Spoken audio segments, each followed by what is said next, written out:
ሩትዬ ለምን አብርሽን እዛው ትተሽው ሄድሽ? ለምንድን ነው ሄርሜላ እዛ ምን ትሰራለች? አንቺ ወደ ቤትሽ ከሄድሽ ሄርሜላ እዛ ምን አባቷ ትሰራለች? አንቺ አይደለሽ እንደ ሚስትዮ? አንቺ አይደለሽ እንደ የልጁ እናት? ምን ትሰራለች? በቃ ከቤተሰቦቹ ጋር ይሁን እሺ፣ ከእህቱ ጋር ይሁን ተባለ አይደለ? ከወንድሞቹ ጋር ይሁን ተባለ አይደለ? እቺ ሄርሜላ ሽልጥልጥ ምን ትሰራለች እዛ? ምን ትሰራለች? ምን ታደርጋለች? ይሄ የኔ ጥያቄ ነው። ምን ታደርጋለች እዛ? እሷም እኮ ወደ ቤት መሄድ ነበረባት አይደለ እንዴ? ሩቲ ከሄደች ሄርሜላ ምን ቤት ነች? እዛ ምን ትሰራለች? ስለዚህ መሄድ ነበረባት።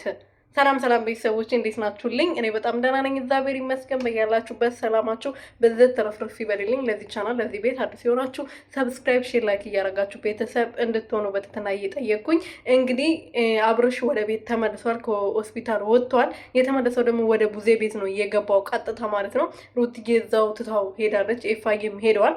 የቀረው እንግዲህ አሁን ሄርሜላ የምትባለው የዱቄት አልጫ ከዛ ደግሞ ቀጥሎ ዳኒ የሚባለው ኮሮሪማ ቁርፉድ ይሄ ጀበና ፊት እሱ ነው የቀረው። ከዛ ደግሞ ይሄ ዴቭ የሚባለውና ሜሮን የሚያነች ስሟ አያዘልኝም። እቺ የሰው ርካሽ እድሜዋን ያረከሰች በእድሜዋ ያልተከበረች ሴት እሷን አየሁ ማለት ነው። እና ምን ልላችሁ ፈልጌ ነው በዚያው አጋጣሚ ሩትዬ ዛሬ ትንሽ አናደሽኛል። ምን መሰለሽ ያናደደኝ ማለት ነው። እሺ ሄርሜላ እዛ መሆን አልነበረባትም። ሄርሜላ መሄድ ነበረባት።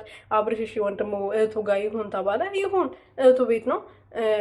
ምን ሊያመጡ እንደሆነ እና ያለን እስቲ ደግሞ አንድ ሁለት ቀን እዛ ይሆንና ከዛ ወደ ሩትዬ ይመለሳል። ምክንያቱም አንድ 3 ቀን እዚህ ማረፍ አለበት ምናምን አሉ አይደለ? እስቲ አርፎ ደግሞ አብርሽ ምን እንደሚቀይር ወዴት እንደሚሄድ አብረን የምናየው ይሆናል። ምንም ስለማይለወጥ ልጁ ጤነኛ ስለሆነ ደና ስለሆነ የእናንተ ጨዋትና የእናንተ ንዝንዝ የዛች ሄርሜላ መለጣጠፍ ነው ልጁን በሽተኛ ያደረገው። ገባችሁ አይደለ? ሄርሜላ ብዙ ነገር አለባት። እዛ ትለጠፋለች፣ እዚህ ትለጠፋለች። እሱ ራሱ አንድ በሽታ እኮ ነው ቤተሰብ እና እዚህ እየተለጣጠፈች መታ ልጁ ላይ ስትለጣጠፍበት ሌላ ነገር ይዛበት እኮ ነው የምትመጣው። ስለዚህ በሄርሜላ ምክንያት ነው የታመመው ልጁ። ሄርሜላ ካጠገቡ ትርቅለት ወደ ራሱ ተመልሶ ጤነኛ ይሆናል። አለቅ